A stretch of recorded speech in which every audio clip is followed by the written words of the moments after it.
이상입니다. 오늘 우리에게 주신 하나님의 말씀은 요한복음 21장 15절에서부터 17절까지의 말씀입니다.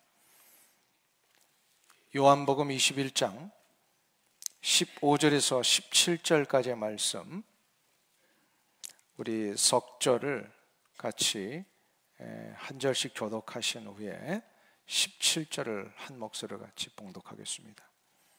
그들이 조반 먹은 후에 예수께서 시몬 베드로에게 이르시되 요한의 아들 시몬아, 내가 이 사람들보다 나를 더 사랑하느냐 하시니 이르되 주님 그러하나이다. 내가 주님을 사랑하는 줄 주님께서 아시나이다. 이르시되 내 어린 양을 먹이라 하시고,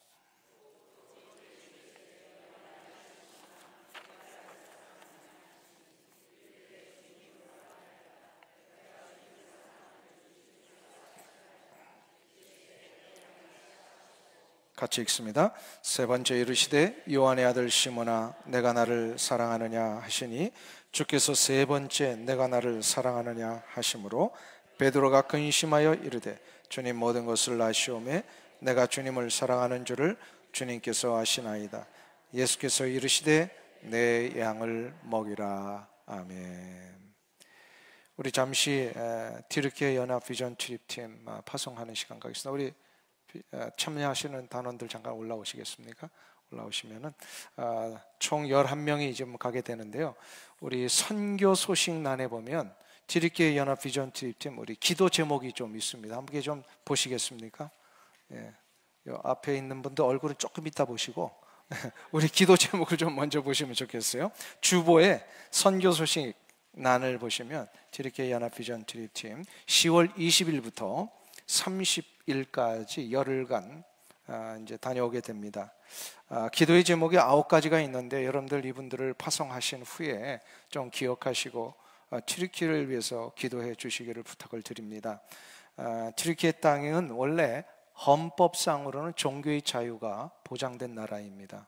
그런데 한 99% 정도가 대부분 다 모슬림입니다. 그래서 지금 기독교인들이 많지 않습니다. 그 땅에 하나님의 거룩한 나라가 이루어지기를 위하여 이번에 소아시아 지역들을 밟고 또 기도하고 예배하는 그런 시간들을 갖게 됩니다. 1번부터 9번까지 우리가 제가 일일이 다 지금 읽지 않아도 이 시간 같이 함께 기도해 주실 때에 1번부터 9번을 이 시간 기도하시고요. 특별히 떠나게 되는 11명의 단원들이 성령의 인도하심을 따라 모든 일들을 순적하게 순종하며 다녀올 수 있도록 인도해 주옵소서. 또 가고 오는 모든 여정 속에 안전을 지켜주시고 또 건강을 지켜주옵소서. 그리고 세 번째로는 두고 가는 가정과 일터가 하나님 은혜 가운데 더 풍성해지는 역사가 있게 하여 주옵소서라고 하는 제목으로 9가지 기도의 제목과 3가지의 기도의 제목을 더 아울러서 이 시간 합심하여 우리가 좀 한번 팔을 벌려 축복하며 기도하실 때 하나님 이 기도의 제목을 응답해 주옵소서. 우리 단원들을 축복해 주옵소서. 같이 기도하겠습니다. 자비하신 아버지 하나님 은혜와 사랑을 감사합니다.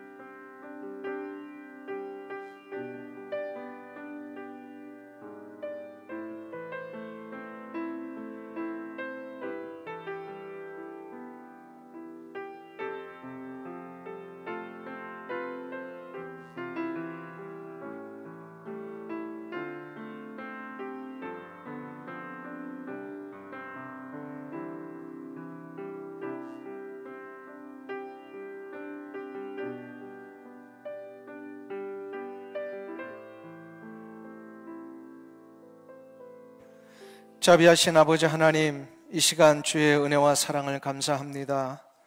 튀르키예 연합 비전 출입팀을 하나님 허락하셔서 이제 그 땅을 밟으며 기도하며 하나님이여 그 땅이 하나님 앞에 돌아오기를 위하여 달려가는 11명을 주의 은혜로 축복해 주옵소서. 가는 모든 여정 위에 성령님 인도하셔서 성령께서 원하시는 뜻대로 사용하시되 하나님의 거룩한 복음과 귀한 사랑이 전달될 수 있는 놀라운 시간들 되게 하여 주시옵소서.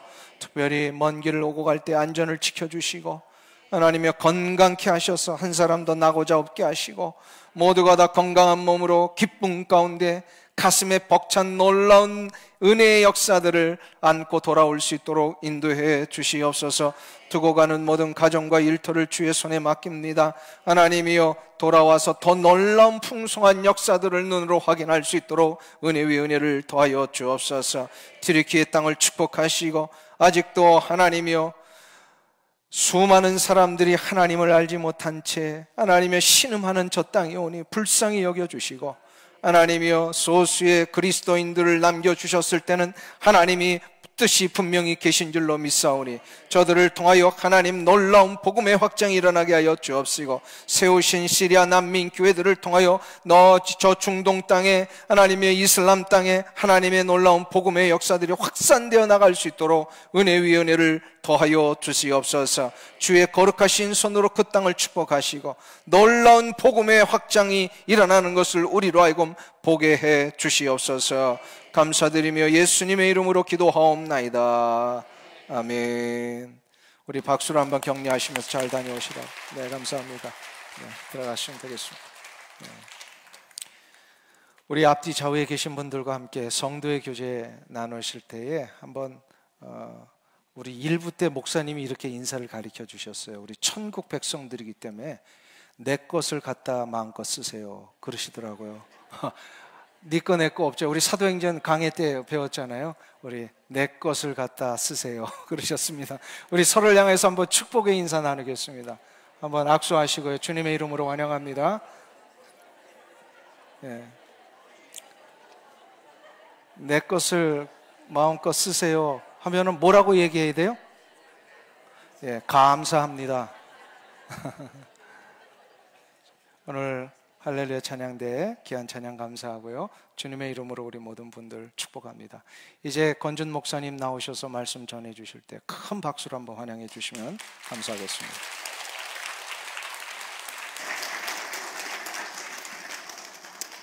네, 반갑습니다. 우리 다시 한번 이렇게 인사하면 좋을 것 같습니다. 당신의 얼굴에 광채가 납니다. 한번 인사하시죠. 네.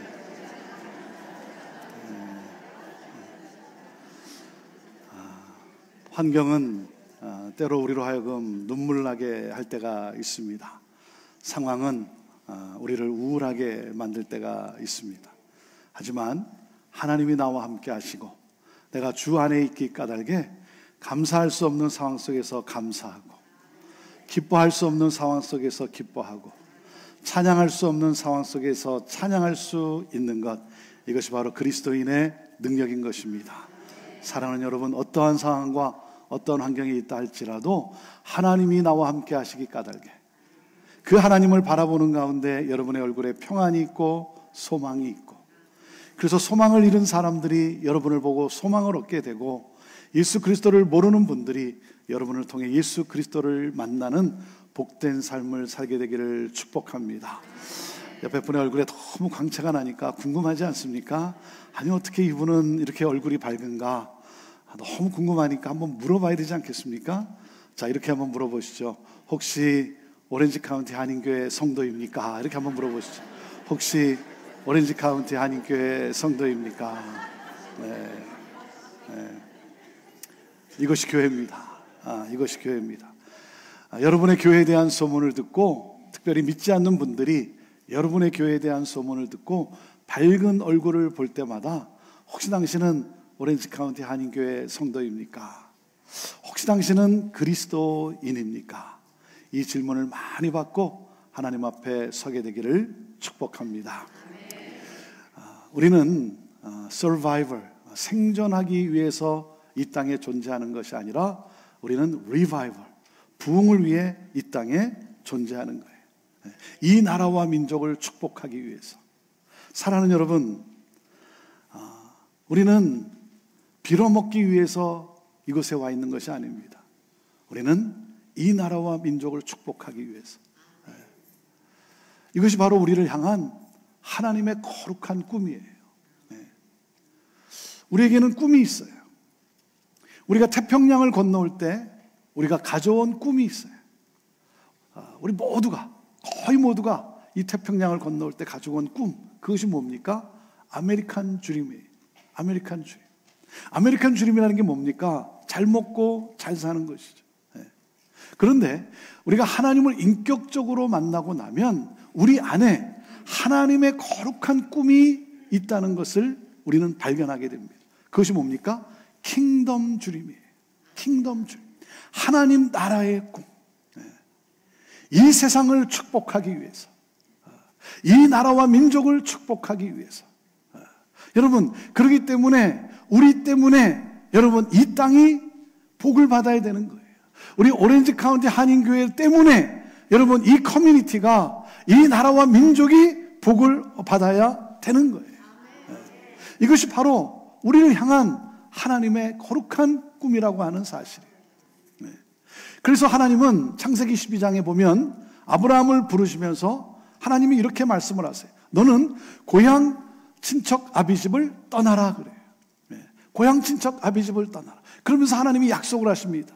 내가 너로 큰 민족을 이루고 내가 너의 이름을 창대케 하고 내가 너를 복의 근원으로 삼겠다 하시면서 창세기 12장 3절에 하나님께서 우리에게 하나님의 그 꿈, 그 비전을 심어주십니다. 그것이 무엇입니까? 너로 말미암아 모든 민족이 복을 얻게 될 것이다. 그래서 우리는 그 꿈을 향해 우리가 나아가는 것이죠. 여러분, 그래서 우리가 헌신을 합니다. 하나님, 내가 삶을 들여서 내가 주님의 이 꿈을 이루겠습니다. 우리가 이렇게 헌신을 하죠. 우리 인간의 이 언어로, 인간의 표현으로. 그런데 여러분, 사실은요, 내가 하는 게 아니에요. 내가 하는 게 아니에요. 하나님이 하세요. 하나님이 나를 통해 하세요. 하나님이 뭐라고 약속을 했어요? 내가 너의 이름을 창대케 하겠다. 내가 너를 큰 민족으로 삼겠다. 내가 너를 복의 근원으로 삼겠다. 하나님이 하시겠다는 거예요. 자, 그럼 내가 할 일은 뭡니까? 내가 할 일은 고향 친척 아비집을 떠나는 거예요. 자, 고향 친척 아비집이라는 게 뭡니까? 내 익숙한 삶이라는 거죠. 내 편안한 삶, 내 중심적인 삶, 여기서 떠나라는 거예요. 여러분, 이 편안한 삶, 나 중심적인 삶에 안주하지 말라는 거예요. 안주하지 말라. 여러분, 안주하지 마세요. 안주하지 마세요. 왜? 안주하면 술이 따라 나오고 망하게 되어 있어요. 그래서 안주하면 안 되는 거예요. 여러분, 신앙이라는 게 뭡니까? 신앙이라는 것은 내 중심에서 떠나 어디로? 하나님의 약속을 향하여, 그 하나님의 그 꿈을 향하여. 그 하나님의 거룩한 꿈이 무엇입니까? 너로 말미암아 모든 민족이 복을 얻게 될 것이다. 사랑하는 여러분, 이 사명을 향해서 우리가 떠나지 않으면 이 나라와 민족은 희망이 없는 거예요. 우리 다음 세대는 희망이 없는 거예요. 오늘 우리가 너무나 잘 알고 있는 이 요한복음에 나오는 이 본문 이 해변에서의 조차는 인간의 사명을 회복시키시는 하나님의 놀라운 그 말씀이 담겨져 있습니다. 자, 3년 전 갈릴리 바닷가에서 우리 예수님은 이들을 만나주셨어요. 이들을 만나시고 이들에게 하나님의 꿈을 심어 주었어요. 너희들은 물고기만 잡으며 사는 인생이 아니야. 너희는 물고기만으로 만족하며 사는 인생이 아니야. 물고기를 잡는 것도 좋은 일이지만 너희는 사람을 낚는 어부야. 너희는 본질상 사람을 낚는 어부야. 인간을 변화시키는 일, 이 세상을 변화시키는 일에 하나님은 너희를 부르셨다. 그러면서 나를 따라오라 말씀을 하세요. 자, 그때 우리가 너무나 잘 아는 이 대표적인 인물, 이 베드로는 그 사명을 향해 예수님을 따라 나섰어요. 여러분, 베드로가 누굽니까? 베드로는 순수한 사람이었어요.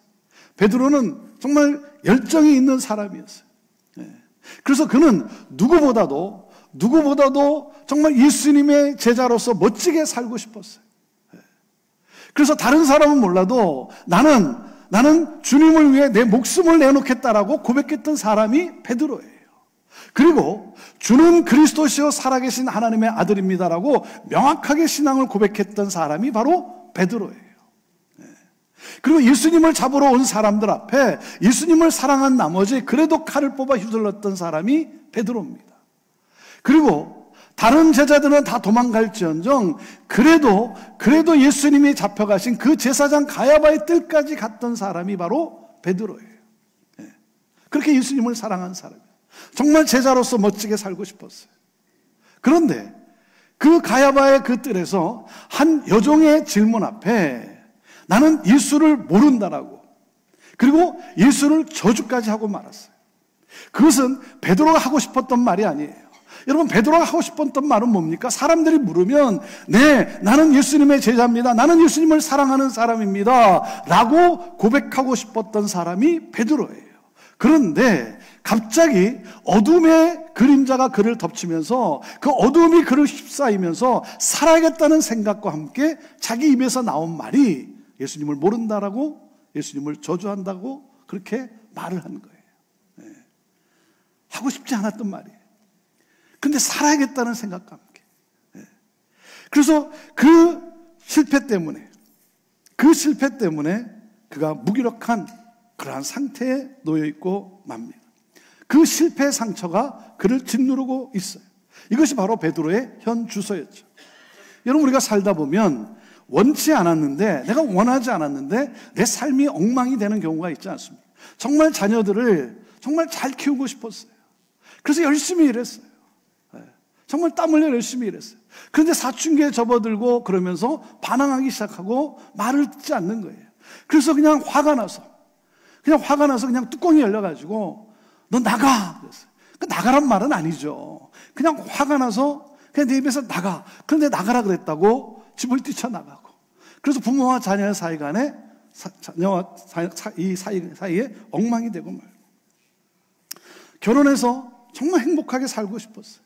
사랑하며 행복하게 살고 싶었어요. 그런데 생각지도 않은 작은 일이 부부 사이에 끼어들기 시작하면서 그만 부부 관계가 엉망이 되고 말고. 이것이 바로 베드로의 그 현재의 모습이었어요. 하나님이 주신 꿈이 있지만 이 세상을 축복하고 이 세상을 변화시키는 사람 낚는 어부로서의 그 사명이 주어져 있지만 그 상처가, 실패의 상처가 그를 짓누르고 있는 거예요. 그래서 무슨 이야기를 해도 그 생각만 하면 어쩔 줄 모르는 그런 무기력한 그러한 자신의 모습, 이것이 베드로의 문제인 것이죠. 이것이 바로 제가 섬기는 형제교회의 문제였어요. 시애틀 형제교회는 1971년에 개척이 되었습니다. 여러분, 1971년 그때 시애틀에 한인이 얼마나 있었겠습니까? 유학 오신 그리고 또 시애틀에 이주해 온 몇 분들이 모여서 성경 공부를 하기 시작한 거예요. 다운타운에 있는 한 미국 교회에 작은 공간을 빌려서 거기서 성경 공부를 하기 시작하고, 그리고 작은 채플을 빌려서 거기서 예배를 드리기를 시작을 했어요. 그러다가 80년대가 접어들면서 이민의 문호가 이렇게 개방이 되면서 많은 사람들이 또 미국으로 이민을 오게 되었죠. 그런 가운데 시애틀에도 또 한인들이, 이주해 온 한인들이 있는 거예요. 그러면서 교회가 막 성장하고 부흥하는 그러한 기쁨을 누렸습니다. 그러다 보니까 빌려준 미국 교회가 너무 불편해진 거예요. 한인 성도의 숫자가 자꾸 늘어나다 보니까 이 미국 교회가 불편해졌어요. 그래서 제발 나가달라고. 그래서 나가야만 했어요. 자, 그런데 그러면 어디로 나가느냐? 시애틀을 와보신 분은 알겠지만 시애틀은 도시가 어떻게 형성이 됐냐면 이 5번 프리웨이, I-5, 5번 프리웨이를 중심으로 해서 도시가 이렇게 길게 남북으로 길게 형성이 되어 있습니다. 자, 서쪽은 태평양 바다고, 그리고 이 동쪽에는 큰 호수가 있어요. 큰 호수가. 지금은 이 큰 호수 건너편의 이 동쪽에 새로운 신도시가 세워져 있어요. 여러분이 잘 아시는 마이크로소프트라고 하는 그 회사를 중심으로 해서 이 벨뷰, 커클랜드, 레드몬드라고 하는 아주 새로운 신도시, 한국의 서울로 말하면 강남이 생겼어요. 강남이. 우리 한국 분들이 시애틀로 이주를 오면 살고 싶어하는 그러한 그 도시. 근데 80년대, 90년대 초반만 해도 이 I-5 중심으로 해서 이 남북으로 길게 형성이 된 이 도시에, 자, 다운타운에서 미국 교회를 빌려서 예배하던 형제교회가 그럼 이제 어디로 옮기느냐? 북쪽으로 가느냐? 다운타운에서 남쪽으로 가느냐 하다 그만 남북전쟁이 일어나고 말았어요. 1985년도에 남북전쟁이 일어나고 말았어요.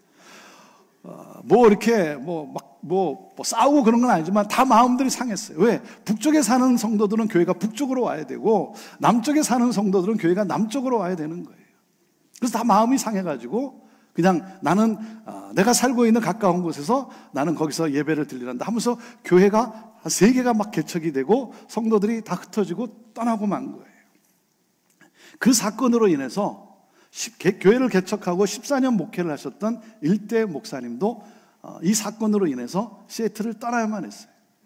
그리고 85년도에 이대 목사님이 부임해서 14년 동안 그 상처를 보듬어 안고 목회를 하시고 1999년에 은퇴하시고 2000년 1월에 제가 3대 목사로 부임하게 되었습니다.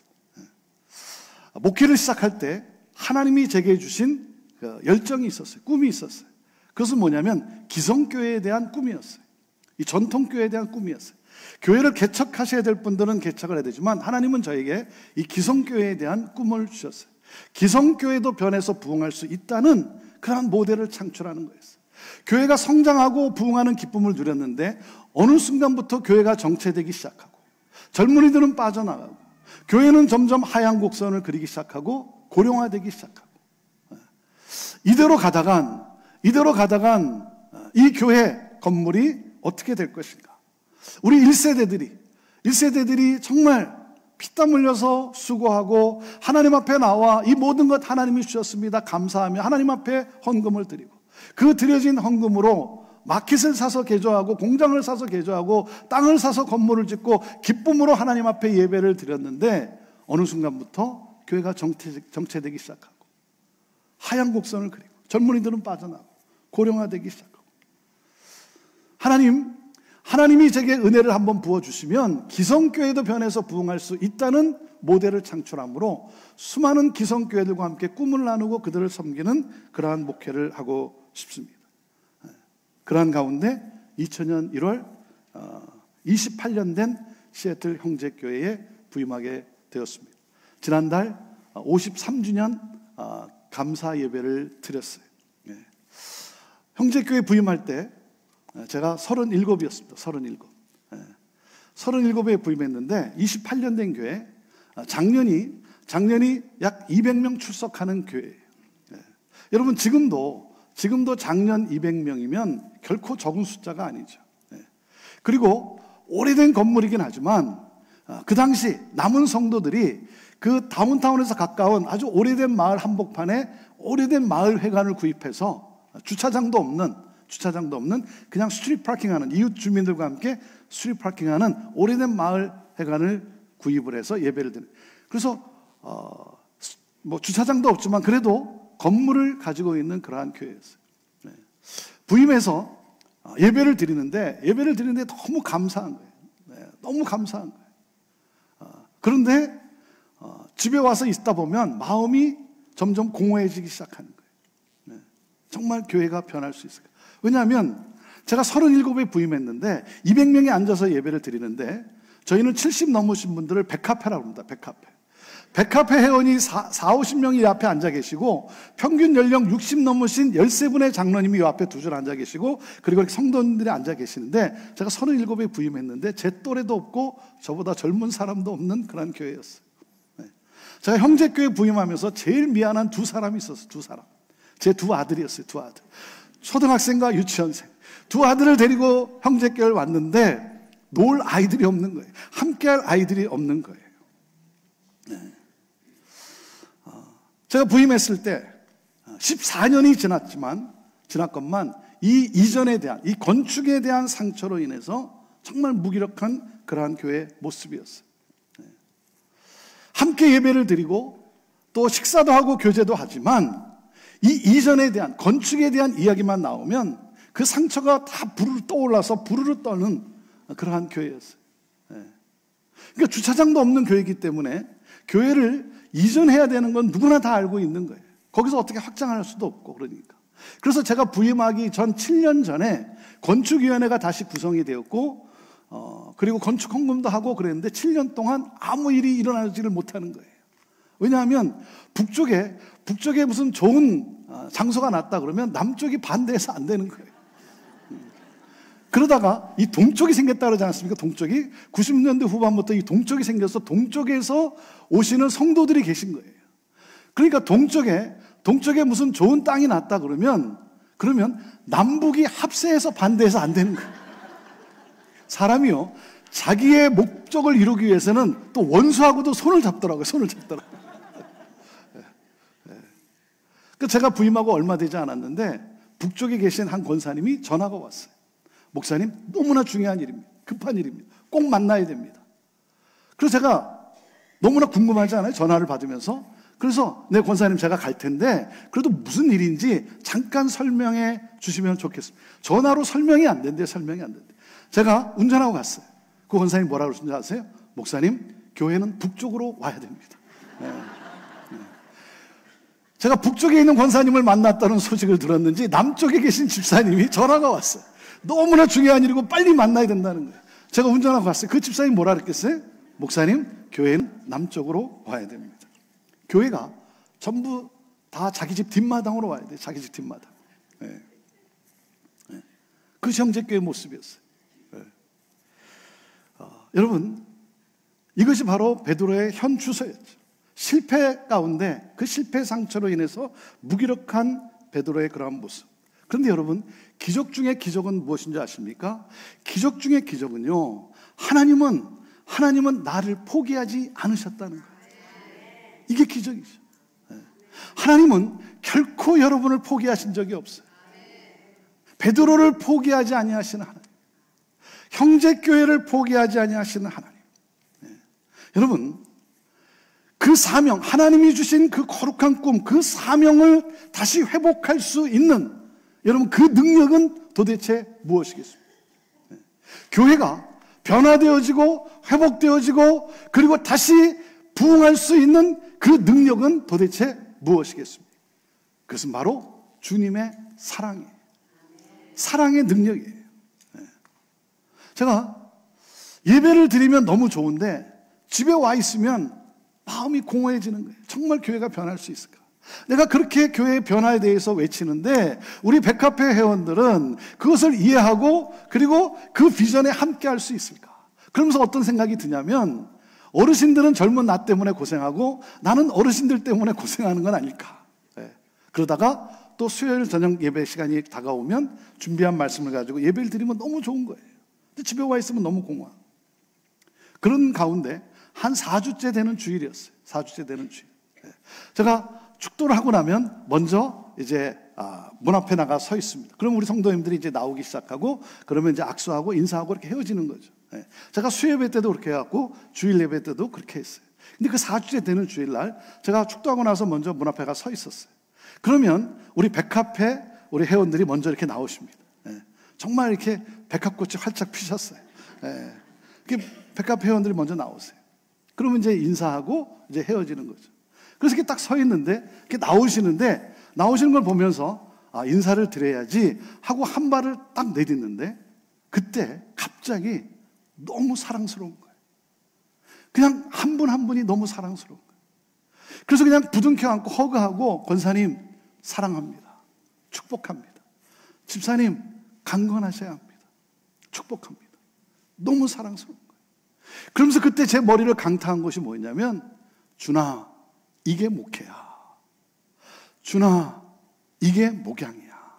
사랑하고 사랑받고, 사랑하고 사랑받고. 제가 왜 사랑에 대한 메시지를 안 나눠봤겠습니까? 근데 하나님께서 그 현장에서 저를 다시 한번 일깨워 주는데, 준아, 이게 목회야. 준아, 이게 사랑이야. 이게 목양이야. 그러면서 다시 한번 제가 깨달은 게 뭐냐면, 변화란, 제가 이렇게 변화를 외치는데, 변화란 loving process라는 게 loving process. 사랑의 관계에 의해서, 사랑의 힘에 의해서 변화가 일어난다는 거예요. 목적이 우리를 이끌고 가는 것이 아니라, 사랑의 그 힘이 목적을 향해 가게 한다는 거예요. 네. 저희 백화회원들은요, 제 열렬한 팬입니다. 열렬한 팬이에요. 어느 정도 열렬한 팬인 줄 아세요? 제가 찬양하다가 손을 들면요, 우리 백화편들이 일제히 손을 듭니다. 제 열렬한 팬이에요. 사랑받고 사랑하고, 사랑받고 사랑. 제가 회의를 해보니까 사람은 논리적으로 움직이지 않더라. 합리적으로 움직이지 않더라. 감정적으로 움직이더라. 감정적으로. 사랑하니까 예스 하더라고요. 사랑하니까. 그게 내용이 구체적으로 다 뭔지는 모르지만 사랑하니까 예스 하더라고요. 섭섭하니까 아무리 좋아도 노 하더라고요. 사람이 감정적이더라고요. 그러면서 제가 회개를 선포를 했어요. 회개를 선포했어요. 여러분의 자녀들은 지금 다 어디 있습니까? 왜냐하면 젊은 사람들이 다 떠나버렸어요. 자녀들이 떠나버렸어요. 우리 장로님들, 권사님들, 자녀들 다 떠나버렸어요. 떠나서 다른 교회로 갔으면 다행인데 아예 하나님으로부터 떠났어요. 85년도에 그 사건으로 말미암아 아예 하나님으로부터 떠났어요. 우리 부모님이 믿는 하나님이 어떻게 사랑의 하나님이냐 이거예요. 사랑의 하나님이라면 도대체 어떻게 이런 일이 일어날 수 있냐. 부모님이 믿는 그 하나님을 나는 믿을 수 없다는 거죠. 그래서 다 떠나버린 거예요. 그래서 젊은 사람들이 없는 거예요.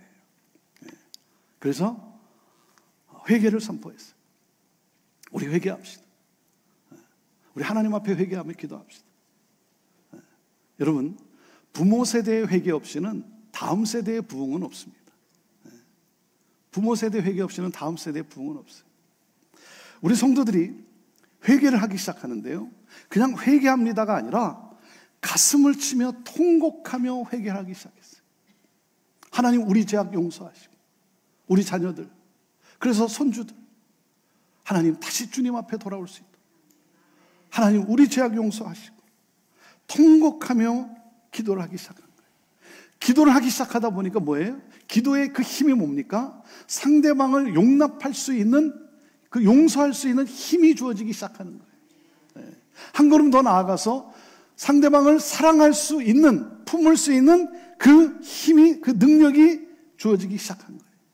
그때 제가 느낀 감정이 뭐냐면 마치 오랫동안 그 기차역에 정차되어서 녹슬어 가던 그 기차가 출발한 느낌이에요. 시애틀 형제교회가 다시 이렇게 출발한 느낌이에요. 회개하면서, 그러면서 하나 되기 시작하고, 그러는 가운데 자녀들이 돌아오기 시작하고, 자녀들이 돌아오니까 손주들이 함께 돌아오기 시작하고, 젊은이들이, 젊은 가정들이 돌아오기 시작하고, 그러면서 이 교회에 대한 꿈을 다시 회복하기 시작하고 다시 꿈을 꾸기 시작한 거예요.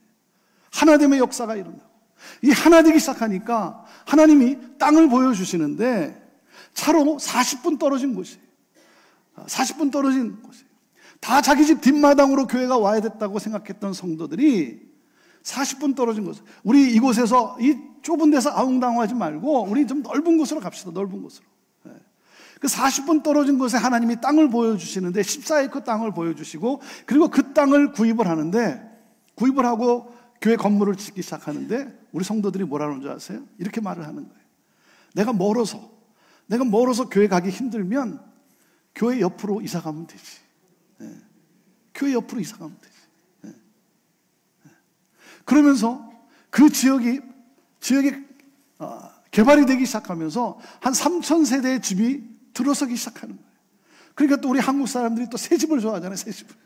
그러면서 막 성도들이, 그리고 한인들이 그쪽으로 막 이사 오기 시작하고, 그래서 형제교회 때문에 집값이 오른다라고 하는 그런 소문이 날 정도로. 그러면서 새 역사가 일어나기 시작하는 거예요.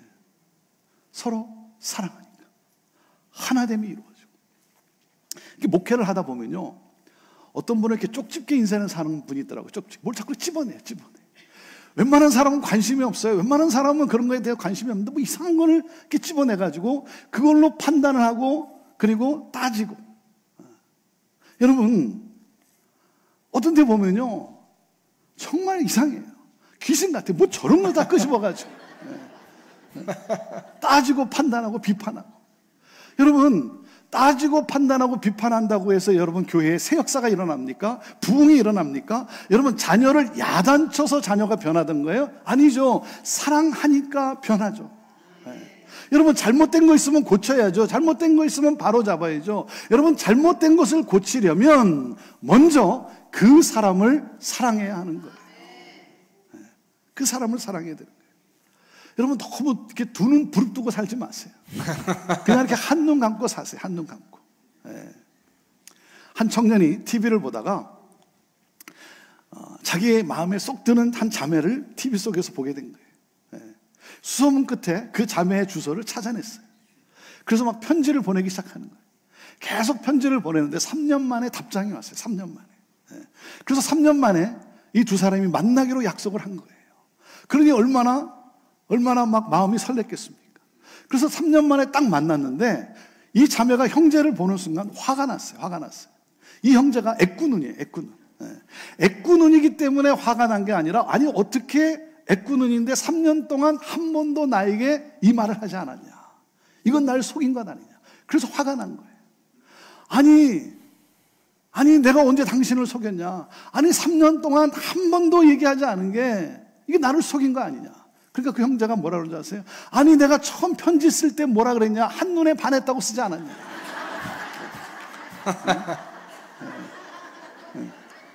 여러분 한눈 감고 사세요. 한눈 감고. 여러분 금을 캐는 사람은요 그 흙더미 속에서 그 수많은 돌덩이 속에서 그 금맥을 보고 그리고 그 금을 캐냅니다. 여러분 우리 그리스도인 누굽니까? 여러분 사람이 왜 단점이 없습니까? 사람이 왜 약점이 없겠어요? 하지만 우리 그리스도인은 누구예요? 그 사람 안에 있는 장점을 보고 그 장점을 캐내서 격려해주고 박수쳐주고 세워주는 사람이 우리 그리스도인 아니겠습니까? 예수님이 베드로에게 질문을 합니다. 요한의 아들 시몬아, 너가 나를 사랑하느냐? Do you love me? 이 질문을 해요. Do you love me? 여러분 이 질문을 할 때 예수님이 몰라서 지금 묻는 질문입니까? 아니 베드로가 예수님을 사랑하는지 안 하는지 몰라서 묻는 질문이냐 이거예요. 아시죠? 아니 하나님이신데 왜 모르시겠어요? 베드로가 예수님을 사랑하는 걸 왜 모르시겠어요? 몰라서 묻는 질문도 아니고요. 너가 나를 3번 부인했으니까 너도 한번 맛 좀 봐라. 그래서 여러분 아주 야릇한 미소로 시니컬하게 묻는 그런 질문이겠어요. 얌마 너가 정말 날 사랑해? 너 한번 대답해봐. 너가 나를 사랑한다고? 너가 정말 나를 사랑해? 한번 대답해봐. 여러분 그런 질문입니까? 상처난 것에 소금을 끼얹는 질문이냐 이거예요. 그렇게 해서 어떻게 치유 회복이 일어나겠습니까? 그리고 너가 나를 사랑한다면 나도 너를 사랑해야겠다라고 하는 그런 조건적인 질문이냐 이거예요. 여러분 예수님이 묻는 이 질문 속에는요 중요한 전제가 있어요. 중요한 전제. 이 질문에는 중요한 예수님의 고백이 담겨져 있어요. 그것이 무엇입니까? I do love you. 난 널 사랑해. 이 주님의 사랑이 베드로의 심령 속에 쏟아지고 있는 거예요. 여러분 어린 아이한테 엄마 아빠가 너 엄마 아빠 사랑하니? 물을 때 여러분 꼭 사랑한다는 대답을 듣고 싶어서 묻는 겁니까? 그 질문을 하는 부모의 심정이 뭐예요? No matter what, 너가 똑똑하건 똑똑하지 않건 간에 너가 건강하건 건강하지 않건 간에 너는 내 아들이야, 너는 내 딸이야, 난 널 사랑해. 이 부모의 심정이 여러분 쏟아지는 건 아닙니까? 그러니까 그 주님의 질문 앞에 베드로가 어떻게 대답을 합니까? 주님 아시죠? 그래요. 주님 아시죠? 그럼 베드로야 내가 알지. 베드로야 너 나 사랑하잖아. 그리고 베드로야 난 널 사랑하고 있어. 난 한 번도 널 버린 적이 없어. 난 한 번도 널 떠난 적이 없어. 너 나 사랑하잖아. 그리고 난 널 사랑해. 그럼 된 거야. 일어나. 다시 시작하면 돼. 다시 시작하면 돼. 너 그때 그렇게 실패했다고 왜 주저앉아 있니? 일어나. 하나님이 너에게 준 그 꿈을 향해 나아가야지. 내 양을 먹여야지. 일어나. 다시 시작하면 돼. 주님의 이 사랑이 베드로의 심장을, 베드로 안에 있던 그 하나님이 주신 그 꿈을 지금 두드리고 있는 거예요. 베드로야, 넌 나 사랑하잖아. 그리고 난 널 사랑하고 있어. 그럼 된 거야. 일어나. 너 그때 잘못했다고 그렇게 무기력한 상태로 주저앉아 있니? 다시 시작하면 돼. 하나님이 주신 꿈을 향해 나아가야지. 내 양을 먹여야지. 네. 여러분, 이 질문 가운데 또 이렇게 말씀하시는 분도 있죠. 예수님이 아가페오 사랑으로 물었고 베드로는 필레오로 대답을 했고, 무조건적인 사랑으로 물었는데 형제애로 대답을 했고, 그래서 예수님이 다시 아가페로 물었고 베드로는 필레오로 대답을 했고, 그래서 예수님이 한 단계 수준을 낮춰서 필레오로 물었고 베드로도 필레오로 대답을 했다. 여러분, 그때 언어는요, 아람어의 아람어, 동의어의 동의어, 그냥 문체 변화를 위해서 여러분 사용했을 뿐이지, 여러분 똑같은 질문이에요. 만약에 그렇다 할지라도 예수님이 아가페오로 물었고 베드로는 필레오로 대답을 했고, 여러분 그렇다 할지라도 뭡니까? 우리 주님은요, 그 사랑만으로도 나는 만족하다는 거예요. 네. 우리 주님은 여러분 사랑의 격식을 따지는 분이 아니에요. 사랑의 수준을 따지는 분이 아니에요. 그 사랑만으로도 나는 만족하다는 거예요. 일어나라는 거예요. 일어나. 다시 시작하면 돼. 그 주님의 사랑이 여러분 베드로의 인생을 재기시키지 않습니까? 베드로 안에 있던 하나님의 꿈을 다시 한번 활활 타오르게 하는 그러한 사랑의 능력이었던 거예요. 그래서 그 주님의 사랑으로 일어났던 베드로가 먼 훗날 30년 뒤에 베드로전서 4장에 이렇게 고백을 합니다. 만물의 마지막이 가까이 왔으니 그러므로 너희는 정신을 차리고 근신하여 기도하라. 무엇보다도 뜨겁게 서로 사랑할지니 사랑은 뭐라 그랬어요? 허다한 죄를 덮느니라. 덮어주는 사랑이에요. 덮어주는 사랑. 왜 몰라요? 알죠. 그렇죠? 근데 뭐예요? 덮어주는 사랑이에요. 덮어주는 사랑. 만물의 마지막에 가까웠다는 거예요. 그때는 고난이 있다는 거죠. 고통이 있다는 거죠. 우리의 삶을 흔드는 고통이 있다는 거예요. 이때 정신을 놓지 말라는 거예요. 정신을 차리고 근신하여 깨어 기도하라는 거예요. 왜? 하나님의 뜻을 알기 위해서. 여러분, 기도하는 가운데 하나님의 뜻을 알기 위해서. 그러면 그 하나님의 뜻은 무엇입니까? 무엇보다도 열심히 서로 사랑할지니. 열심히 사랑할지니. 여러분, 인생의 종착역이 가까이 오면 가까이 올수록, 나이가 들어가면 들어갈수록 더 뜨겁게 사랑하라는 거예요. 고난이 깊어지면 깊어질수록 더 열정적으로 사랑하라는 거예요. 결혼의 연수가 깊어지면 깊어질수록 식어지는 것이 아니라 더 뜨겁게 열정적으로 사랑하라는 거예요. 왜? 그 사랑이 고난과 핍박을 견디고 이기게 하기 때문이라는 거예요. 여러분, 사람이 힘들면, 스트레스가 쌓이면 자기가 원치 않은 말인데 말이 그냥 쉽게 나올 때가 있어요. 네. 자기가 원하는 말은 아닌데 그냥 힘드니까, 스트레스가 많으니까 그냥 원치 않는 말에 자기에게 가장 가까운 사람에게 그냥 말을 툭 던지는 거예요. 그래서 상처를 주는 거예요. 그래서 상처받고, 그래서 사이가 막 점점 힘들어지고 엉망이 되어지고. 그러니까 어려울 때는요, 어려울수록 정신을 차려야 되는 거예요. 정신을 차려야 되는 거예요. 뭐예요? 상대방의 허물을 들추고 지적하는 것이 아니라 더 뜨겁게 사랑하는 거예요. 사랑은 뭐라 그랬어요? 허다한 죄를 덮는 거라고 그랬어요. 한 번의 실수를 덮어주는 것이 아니라 두 번의 실수를 덮어주는 것이 아니라 허다한 실수를 덮어주는 것이 사랑이라는 거예요. 그래서 여러분, 사랑하면 상대방의 허물이 잘 보이질 않아요. 사랑이 식어지면 상대방의 허물과 단점이 너무 선명하게 잘 보이기 시작합니다. 여러분, 상대방의 허물이 선명하게 보이기 시작합니까? 남편의 허물이, 아내의 허물이, 여러분 성도의 허물이, 목회자의 허물이, 단점이 선명하게 보이기 시작합니까? 그 말은 무엇입니까? 내 안에 사랑이 식어졌다는 증거예요. 사랑이 식어지면 우리의 마음은 현미경이 되고 맙니다. 여러분, 현미경으로 물을 보면 그 물 마실 수 있는 사람 없어요. 현미경으로 음식을 보면요, 그 음식 먹을 사람 없습니다. 네. 여러분, 현미경으로 사람을 들여다보면 사랑할 수 있는 사람 아무도 없는 거예요. 여러분, 힘들면 힘들수록 여러분 지적하고 들춰내는 것이 아니라 뭐예요? 더 뜨겁게 사랑하는 거예요. 저는 베드로를 향한 이 예수님의 이 사랑이 너무나 멋있어요. 예수님이 너무나 멋있어요. 너무나 멋있어요. 여러분, 그 실패한 베드로를 다시 찾아오셔서 그 베드로에게 주님이 하신 첫 번째 말씀이 뭡니까? 뭐예요? 밥 먹자, 이거예요. 밥 먹자. 너무 멋있어요. 네. 너 그때 실수했으니까 지금부터 1시간 너 회개 기도하고 와. 이러지 않았어요. 같이 밥 먹자. 너무 멋있어요. 저는 그런 예수님이 너무 좋은 거예요. 그리고 예수님은요, 토를 달지 않으세요. 난 널 사랑해. 근데 너 그때 왜 배신했니? 이렇게 묻지 않으세요. 사람들은 용서한다고 할 때 꼭 토를 다는 경우가 있어요.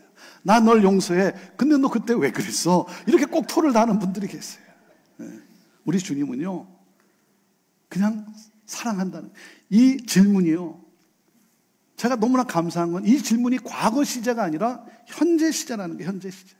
과거 시제로 물었다면 너 나를 사랑했었냐? 라고 물으면 그건 추궁이 되고 마는 거예요. 그러면 베드로가 할 말이 없는 거죠. 근데 예수님은 지금 너가 나를 사랑하느냐? 이렇게 묻고 있는 거예요. 그러니 베드로가 할 말이 있는 거죠. 주님 아시죠? 주님 아시죠? 나 주님 사랑합니다. 아시죠? 이 사랑의 이 힘으로 베드로가 회복이 됩니다. 사랑하는 여러분, 오늘 저는 이 아침에 여러분 모두가 이 십자가의 사랑으로, 예수님의 이 포기하지 않는 사랑, 예수님이 포기하지 않는다는 것을 여러분 구체적으로 보여준 것이 바로 이 십자가의 사건 아닙니까? 나는 결코 너를 포기하지 않아. 사랑하는 여러분, 그 사랑으로 여러분의 심령이 여러분 충만해질 수 있게 되기를 바라요. 여러분 삶이 어렵습니까? 고난 속에 있습니까? 여러분 꿈을 잃어버렸습니까? 내 인생의 목적을 잃어버렸습니까? 그렇다면 다른 것 아니에요. 주님의 사랑을 여러분 묵상하세요. 주님의 사랑을 묵상하세요. 나를 누구보다도 사랑하시고, 내가 어떤 삶을 살았건, 내가 어떤 인생의 여정을 걸어왔건 상관없이 오늘도 나를 사랑하시는, 그래서 나를 품어주시는, 나를 안아주시는, 그리고 나에게 사랑한다라고 고백하시는 그 주님의 사랑을 묵상할 때 여러분 우리 안에 심겨 놓은 그 하나님의 꿈이, 그 거룩한 꿈이 활활 타오르게 되는 거예요.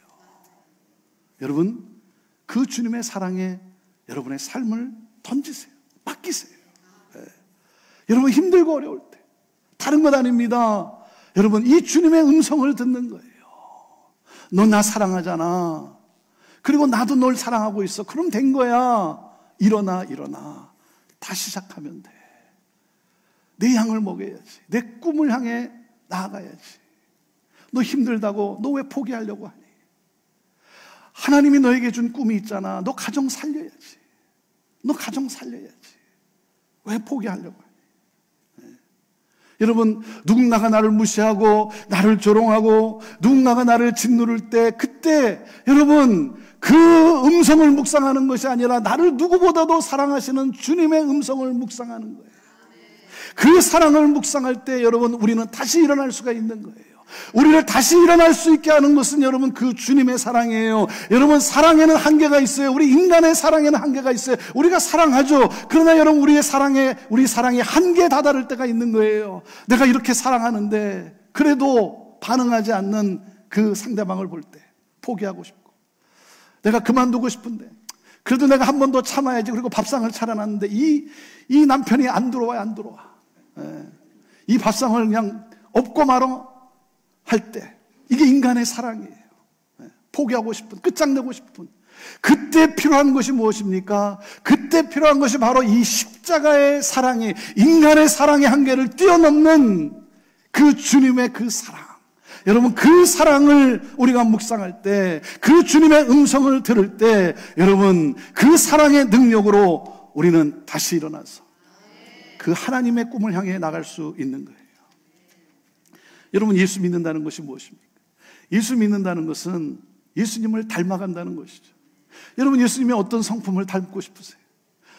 목사로서 닮고 싶은 게 뭔지 아세요? 예수님의 능력을 닮고 싶어요. 안 그렇겠어요? 내가 목사인데.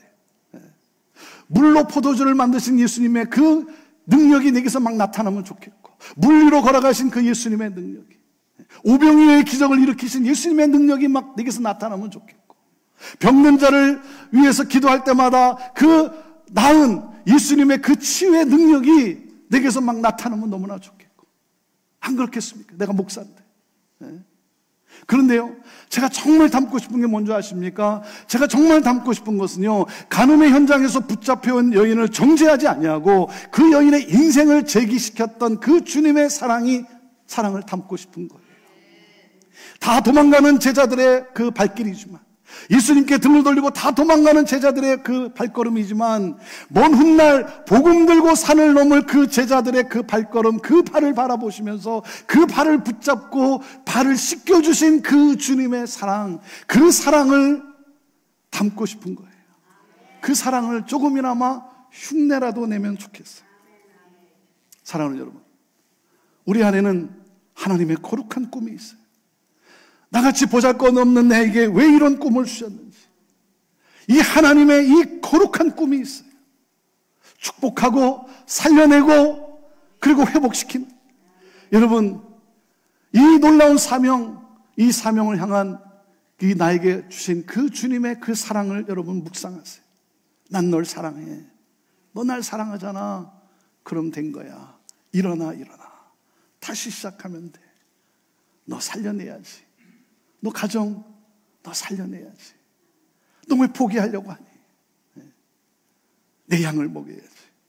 사랑하는 여러분, 그 주님의 사랑을 묵상할 때 내 안에 심겨놓은 그 주님의 하나님의 거룩한 꿈이 타오르게 되는 거예요. 그때 우리는 그 사랑으로 우리는 섬길 수 있고, 그 사랑으로 우리는 세상을 향해 나아갈 수 있고, 그 사랑으로 여러분 튀르키의 땅도 밟게 되는 것이고, 그 사랑으로 우리가 원수로 여겼던 그것도 우리는 찾아가는 것이고, 그들의 구원을 향해서.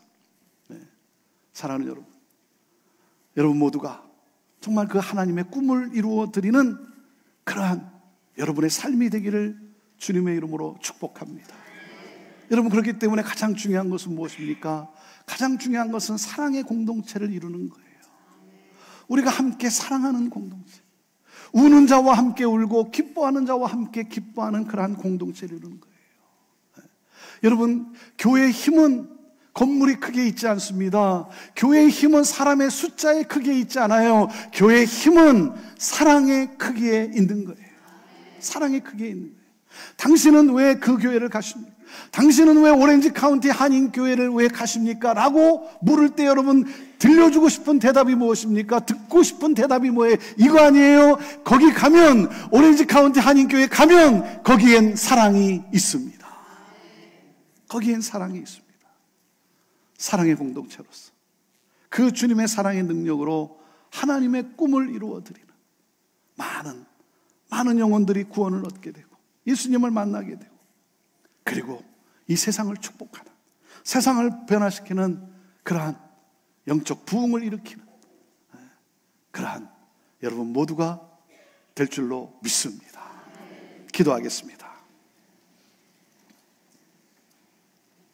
이 시간 저는 여러분 모두를 주님께로 초대합니다.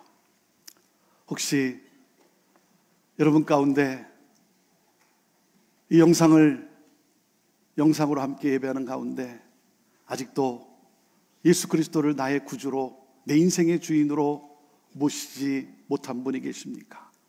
오늘 이 시간 여러분 마음문을 열고 그 주님을 웰컴할 수 있게 되기를 바라요. 그 주님을 여러분의 삶에 영접할 수 있게 되기를 바라요. 여러분의 인생을 살려낼 수 있는가?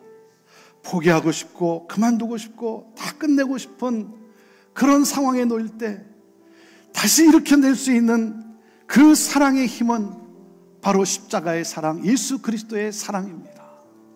예수 그리스도의 사랑이 내 안에 있을 때 우리는 포기하려고 했다가도 우리는 다시 일어나게 되고, 그리고 그 꿈을 이루어드림으로써 우리는 기쁨을 누리게 되고 우리는 하나님을 찬양하게 됩니다. 여러분을 주님께로 초대합니다. 우리 주님의 그 사랑으로